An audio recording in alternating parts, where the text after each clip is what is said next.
Chapters 27 and 28. 27 is called My Life in the Palace. Every year, Kublai Khan and his family and servants left the heat of summer in Khan Balik to pass the months of June, July, and August in his palace at Shangtu. I never saw this northern city, but I was told it was smaller than Khan Balik and that the Khan spent his days there hunting and feasting. As the following days was the 1st of June, the palace shook with scurrying feet and shouted packing orders. Yet long after the sun rose, dripping heat from a hazy sky, the Khan's assembly was still waiting, swishing at flies outside the city gates. For this annual journey, Kublai Khan traveled in a huge box lashed to the backs of 4 elephants. At this moment, however, he sat in the shade of a large tree and scowled. The great gray animals swayed with boredom, trunks scooping up dust only to toss it aside. The creaking of their harness was lost among the nervous bleating of goats, the cries of women hurrying their children, the restless whinnying of horses pawing the ground beneath empty saddles. At last, Marco Polo, one of Khan's advisors from a land an entire year's travel away, galloped up full of news. He and Kublai Khan climbed into the box atop the elephants, and the procession of 1,000 feet began shuffling out of the city. The Khan had asked me to stay behind and work the summer at the Imperial Stud.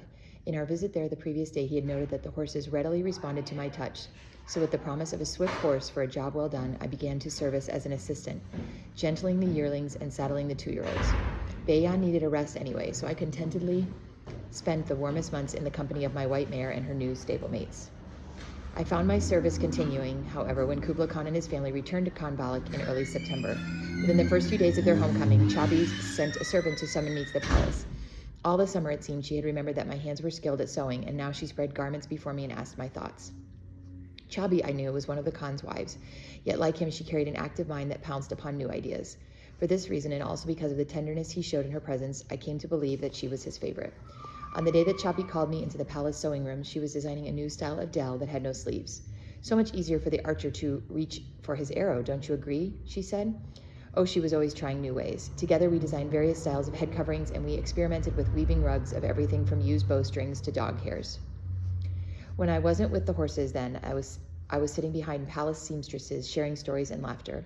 It was good in this strange land to speak with others in my own tongue. Now I sewed happiness into the garment upon my lap and wished that it might accompany its wearer like a sunbeam. The Khan hadn't forgotten his promise to me. At times, in my travels between the stables and the sewing rooms, I would pass him. He always took a moment to greet me by name and occasionally to exchange a teasing word. Then the 2 limping souls in the palace, one young and one old, would lean against the walls and talk. They both kind of limped. Always it was a joke with him that I had refused to sell Bayan. How is my mare? He would ask, chuckling. The one I called Bayan. Have you decided, which swift horse you will take for her?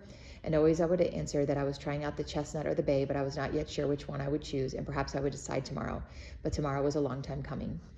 More and more often, the gold ornament that brought me luck was left inside Ekinkorlo's leather pouch. I no longer needed to carry it with me at all times, I thought, for good luck seemed to have settled around my shoulders. I knew I had escaped the clutches of bad luck on many an occasion, most especially the night I slept beside the dead body of my grandmother, and I knew I would never do anything to tempt it to chase me again. Besides, I am happy now. I was even ready to return to my family, but my journey would have to wait a little longer. I had been watching my white mare with a close eye, and by October I was certain Bayan swelled with foal. So she's pregnant. The young girl pressed a hand to each cheek, framing a mouth that hung open in a silent O. With unblinking eyes, she watched first one small hoof and then another wrapped in a glistening blue pouch slide from the round-sided mare. In a rush came the fine muzzle, the sculpted head, 2 incredibly long legs, and spilling on top of them a small body and 2 more spidery legs. The gnarled hands of the old woman expertly tore away the pouch from the foal's face. A thumb quickly wiped clean each sucking nostril. Slowly then the woman arose and gingerly stepped to the corner, sinking again into the shadows and pulling the young girl to her side. A fine filly, she whispered. Tipping her smiling face to her grandmother, the girl whispered back, You said that earlier. How did you know? The gold flecks twinkled in her dove-gray eyes. I've seen many births, she said simply. A cloud rushed across, chasing away the sparkle, and many deaths as well. Her bony chest heaved a sigh. I shall finish my story. Okay, chapter 28 is called Spring of 1281. Chabi died in the spring. The Khan sat for days just staring out the window. And the weather, it turned cold, so cold. With rain, it seemed, that would not end. The crops began to rot in the fields. My eyes puffed red, and it seemed that the water would not stop flowing from them either. In Chabi, I had again found the love of a mother. Losing her flooded me with memories of losing my own mother. During these days, I think I closed my eyes for only a few moments at a time. For while the daylight delivered tears, the darkness behind my lowered lids called forth terrifying apparitions. That's like visions. How awful the dreams that tormented me. As soon as I let my eyelids droop, grinning white horses galloped from the dark hollows of my mind. They charged straight at me, teeth bared, only to slide to a halt, as if suddenly frozen through. I watched in helpless horror as their hooves grew long, sinking into the black earth. Somehow I could see the hooves beneath the ground, pushing deeper, stretching longer, always turning round as they twisted into tangled roots. As soon as the roots hardened, the horses stiffened and fell over and died. "Tangri," I called out upon wakening, sobbing. "Why is everyone and everything dying?" My one bud of comfort in those days was Bayan, for life was still growing inside her belly. I did not know at that time the stallion, one of Genma's perhaps, or the wild yellow gobi stallion. Okay, hold on a second. I did not know at that time the stallion. New sentence. One of Genma's perhaps, or the wild gobi stallion, or maybe even one of Kubla Khan's royally bred studs. So blessed would be Bayan's foal if it was fathered by one of the Khan's own stallions. Sitting alone in my room at night, Bader purring at my side, I once more pulled the gold ornament from the leather pouch to study the girl carrying flowers upon her galloping horse. Taking a cloth in my hand, I would polish it again and again, wishing very, very hard as I rubbed for a healthy foal. And an easy delivery for Bayan.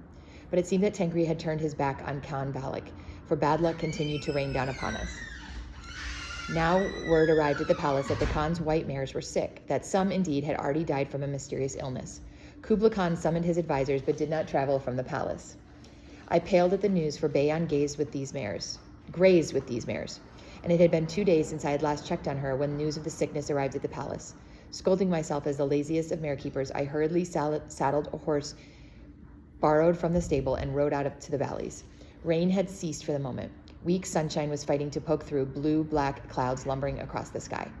When I first saw the splotches of white against the emerald-green sheerdick covering hill and valley, I breathed a sigh of relief, for they drifted, as always, in casual rhythm.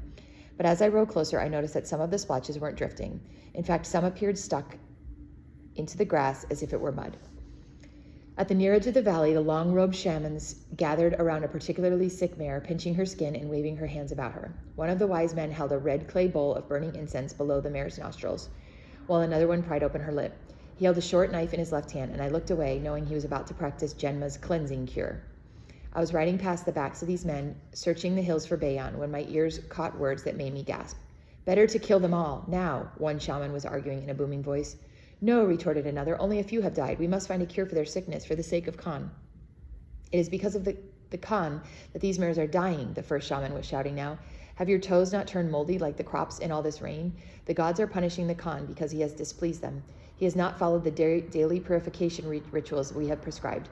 His chabi has died because of it. The crops are dying, so soon will we all starve. And now the sacred white mares are dying. It is the gods' will that they die, I tell you. And if we kill the rest of them now, perhaps the gods will chase away the rain and smile upon us as they used to do." I saw that most of the shamans frowned at these heated words, although the man who spoke them stood nearly a head taller than them. "You cannot kill the Khan's mares without his permission," one of them warned. "I will get his permission," screamed the hot-tempered man, and robes swirling around his feet, he strode toward the city. A few paces from the group, he threw his hands into the air and shouted to no one in particular, "They're all going to die anyway." I dug my heels into the horse I was riding, a pointy-crooped sorrel gelding, sending him plunging across the valley. My head turned from side to side like a banner in the wind as I searched for Bayan. Usually she grazed with one of the bands of older mares among the tall, juicy grasses at the river's edge, and so I reined the gelding toward the swirling brown water. The mud sucked noisily at the hooves as they stomped through the yellow-bottomed rushes.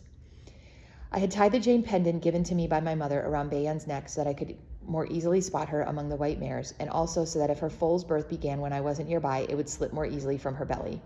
Ahead of us now, alarmed at our rapid approach, dozens of swan-like white necks popped up from the grasses. Around one of them, I saw dangling the small, pale green figure of a galloping horse. Mid-stride, I slipped off the sorrel and pushed my way through the white bodies, all the while studying Bayan's face. Throughout the winter, her eyes had glowed with an inner contentment. Today, as I met her gaze, I was certain I found no sickness, yet the luster seemed absent. The hollows above her eyes seemed deeper. I ran my hand over Bayan's brow, down her neck, and across her back.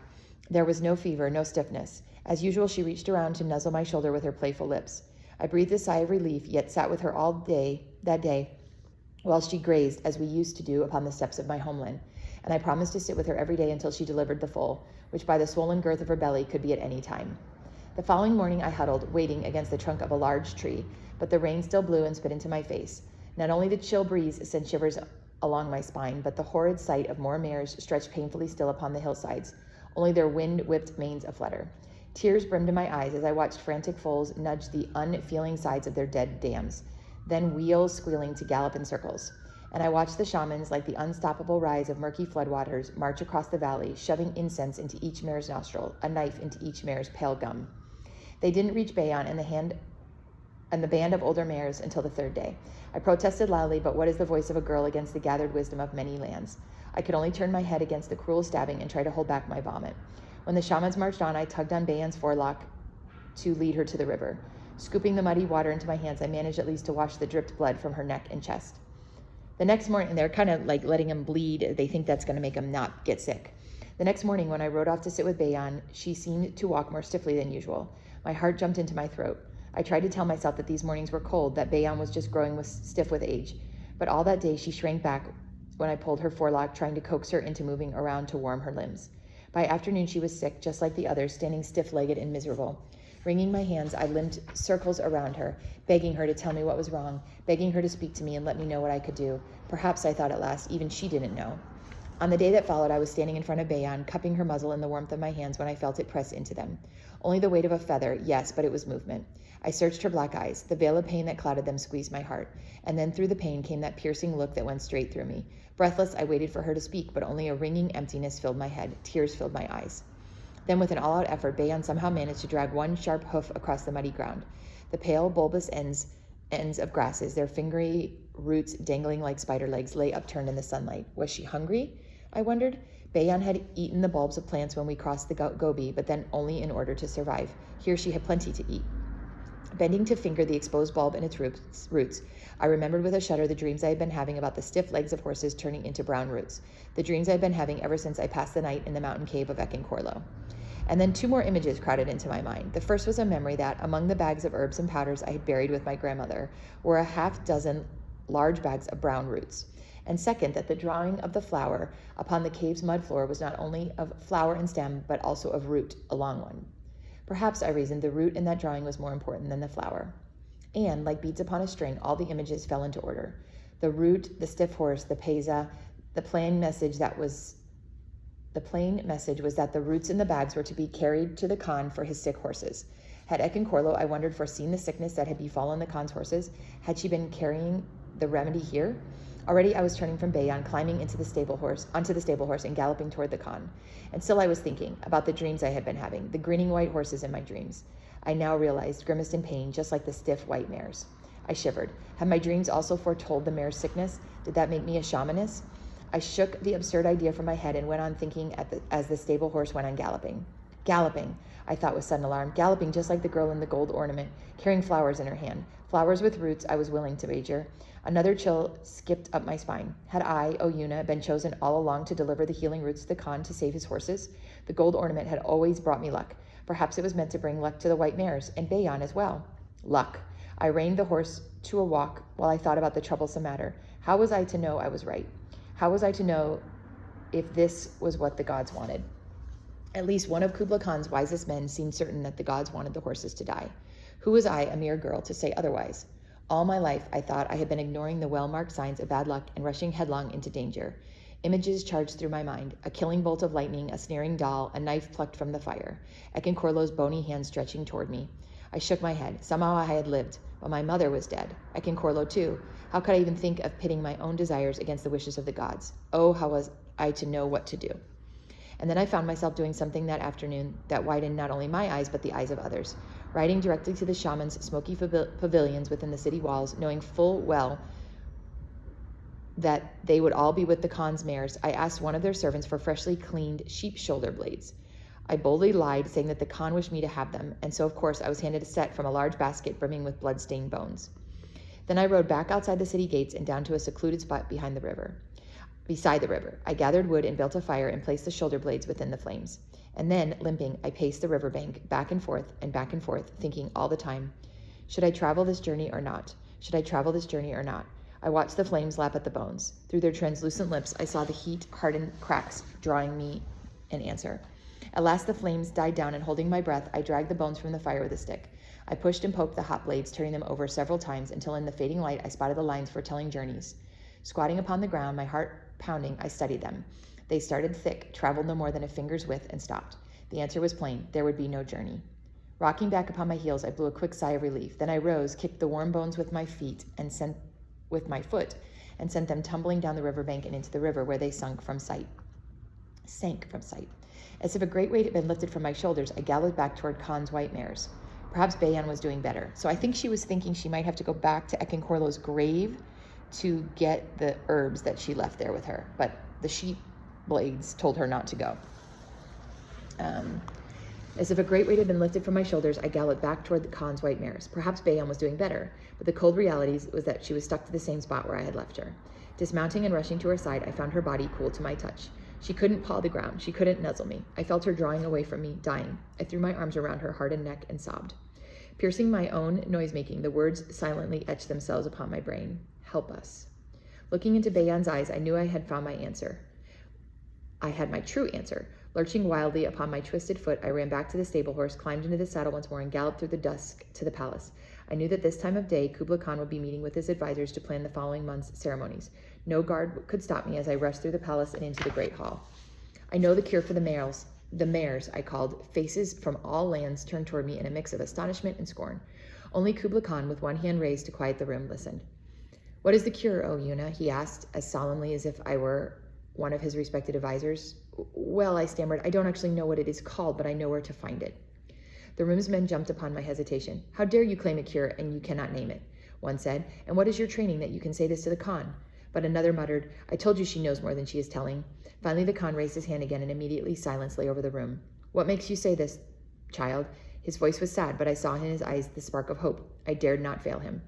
Taking a deep breath, I told Kublai Khan and his wise men about the drawings I had seen in Ekinkorlo's cave, and I described to them the dreams that had tormented me almost every night since. I exclaimed that the drawing in the cave of the stiff horse and the grinning horse of my dreams were, in this world, the Khan's white mares, stretched in sickness, their lips taut with agony. I added that, in my dreams, the horse's hooves turned into roots, and that I had buried with Ekinkorlo bag after bag of one kind of root, which I guessed she must have been carrying to the palace. Ekinkorlo was a seer, I reminded the shaman. She must have foreseen this sickness, for she left the message in the mud. As soon as I finished, the room erupted in loud talk. Above all the noise, I heard Khan ask, Where is this cave? Pay no mind to her, one advisor began, but a mere glare from Kublai Khan pressed him into silence. How far is the cave? He asked again. I'm not sure exactly, I said, which brought snorts and rolling eyes from the advisors. I spoke louder. I do know the cave lies in the Hente Mountains. It is near an oboe, and it is a day's ride south of one of your arrow stations, one managed by a woman, a rather large woman named Genma. I know the station, volunteered a young soldier standing guard in the background. The Khan waved him forward. I used to be an arrow rider along the northern routes, he continued. I believe I could find the cave with the help of this girl. The Khan looked at me hard. He had to believe me for Bayan's sake, and so I stared, not even blinking, straight into his eyes. He spoke quickly. Then find it, he commanded the soldier. Take the girl here, Yuna is her name, and 10 men of your choosing, you as the leader, and 50 of my fastest horses. Great Khan, interrupted one of the advisors. The ruler turned. With all due honor to your decision, should we not consult the gods? To burn the shoulder blades will not take long. My stomach nodded, for I knew that the bones would tell. I knew what the bones would tell. I have already, I began to say, but it was my turn to be silenced by the Kublai Khan. Pack your things, both of you, while we decide this journey's fate. The young soldier ran one way and I another. Bader was sitting upon my bed when I reached my room, tail switching excitedly as if he already knew what was taking place. I whispered to him as I threw my few things into Ekinkorlo's leather pouch. We're riding back to the cave, Bader, tonight. We're going to try to save Bayan and all the others. I gave the cat a swift caress along his arching back. If you can do anything, Bader, anything at all, please don't let her die. When I returned to the great hall, several soldiers, all with large leather bags strung over their shoulders, began gathering. The shamans huddled over a brazier containing white bones. The Khan looked up from his ornamented chair. Unpack your things, he said sadly. It would bring bad luck to ride forth upon this journey. I shook my head vigorously, all the time feeling a prickle of fear upon the back of my neck. My voice, when I spoke, sounded loud to my ears. I, too, read the blades just this afternoon, and I know what they say. But I've also looked into the faces of the horses, and I have listened to them with my heart. A murmur traveled around the room, so I spoke louder. I refuse the bad luck that is delivered. A gasp. Instead, I will make my own luck, and I will ride to the mountain cave, and I will bring back the cure of the roots. The Khan was shaking his head. Well spoken, O Yuna, but I have had enough dying. There is no need for more. But there will be more, I pleaded. All your horses will die if we don't ride to save them. Kublai Khan stared across the multitude of wisdom-filled heads before him. I thought I saw a tear glisten in his eye, but this could have been my imagination, for I stood far from him. The mares are my one remaining happiness, he said at last, looking at me. Save them if you can. A court official handed the young soldier a gold pesa. He gave me a glance and a nod, and we rushed into the night.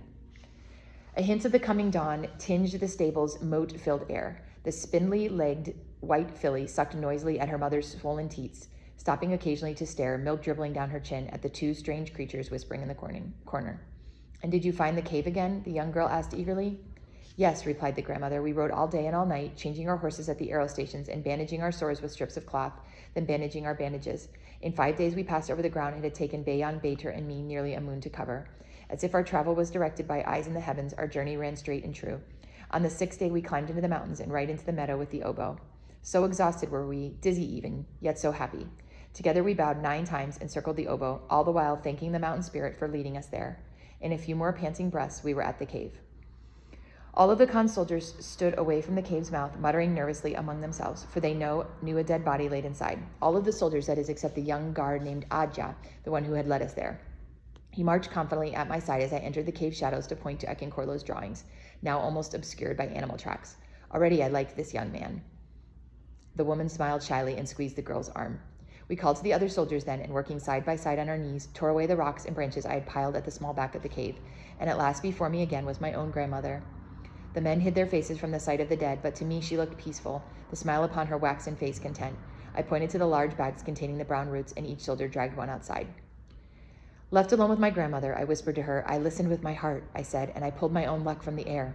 I felt my gold ornament, the one I had slipped into my pocket the evening we flew from Khan Balak, shift weight, and for the first time it felt unnecessary.